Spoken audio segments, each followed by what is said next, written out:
સુરેન્દ્રનગર જિલ્લામાં અગાઉ થયેલી ઈડીની રેડનો મામલો ફરી એકવાર ચર્ચામાં આવ્યો હોય તે પ્રકારના સમાચાર સામે આવી રહ્યા છે। પૂર્વ કલેક્ટર ડોક્ટર રાજેન્દ્ર કુમાર પટેલની પૂછપરછ જે છે તે હાથ ધરવામાં આવી છે। ત્યારે જે સમયે સુરેન્દ્રનગરમાં ઈડીની રેડ થઈ હતી તે દરમિયાન ખૂબ ચર્ચાઓ થઈ હતી અને સાથે જ અનેક તર્ક વિતર્ક અને અનેક ચહેરાઓ અનેક નામો જે છે તે ત્યારે સામે આવી રહ્યા હતા કે અહીંયાથી શું નીકળશે, અહીંયાથી કયું સાહિત્ય જે છે તે નીકળ્યું છે। બાદ વહેલી સવારથી લઈને મોડી સાંજ સુધી ઈડીની જે છે ટીમ ત્યાં સુરેન્દ્રનગર અને આસપાસના વિસ્તારોમાં તપાસ અર્થે આવી હતી। અલગ અલગ જગ્યાએ તપાસ જે છે તે હાથ ધરવામાં આવી ત્યારે ઈડી દ્વારા તેમને સુરેન્દ્રનગર સરકારી હોસ્પિટલ નિવાસે લઈ જવામાં આવ્યા। તો બીજી તરફ મોડી રાતથી વહેલી સવાર સુધી આ તપાસનો ધમધમાટ ફરી એકવાર જોવા મળી રહ્યો છે।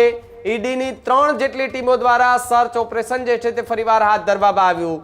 સરકારી નિવાસસ્થાનથી તપાસ કરવામાં આવી હતી। મોટા પ્રમાણમાં સોનું ચાંદી જે છે તે કબજે થયાની ચર્ચા અત્યારે જોવા મળી રહી છે। તપાસ બાદ વધુ ખુલાસા થવાની શક્યતા પણ વહેતી થઈ છે। અગાઉ ઈડીની જે રેડ છે એ બાદ એસીબીમાં ગુનો જે છે તે નોંધવામાં આવ્યો છે। અપ્રમાણસર મિલકત મામલે કેસ દાખલ કરવામાં આવ્યો છે। ત્યારે ડોક્ટર રાજેન્દ્ર કુમાર પટેલ સામે ગુનો પણ દાખલ થઈ ચૂક્યો છે અને નાયબ મામલતદાર ચંદ્રસિંહ મોરી પણ મુખ્ય આરોપી તરીકે અત્યારે જોવા મળી રહ્યા છે। એમની પણ પૂછપરછ કરવામાં આવી છે।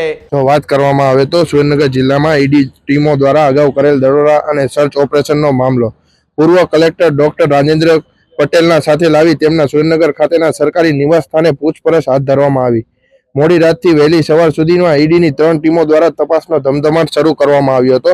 સરકારી નિવાસ સ્થાનેથી મોટા પ્રમાણમાં સોનું અને ચાંદી કબજે કરવાની ચર્ચાઓ સેવાઈ રહી છે। ઈડીની ટીમો દ્વારા તપાસ બાદ વધુ નવા ખુલાસાઓ બહાર આવે તેવી શક્યતાઓ સેવાઈ રહી છે।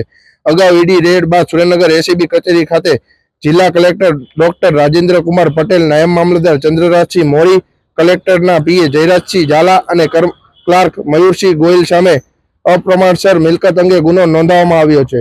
મોટા પાયે જમીન કૌભાંડ મામલે ઈડી દ્વારા ગત 23 ડિસેમ્બર રોજ દરોડા પાડવામાં આવ્યા હતા। Sajil Belim, news room, Surendranagar.